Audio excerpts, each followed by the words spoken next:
O totón da crapaza. Vieva una vegada un zagal quillera una mica fa tirol. Totes as nuits d'almetes furtava una crapaza.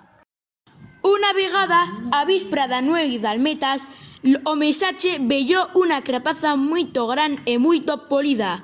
O zagal dició: «Voy a furtar esta crapaza!» Pero o que no sabía era que esa crapaza perteneceba a un totón.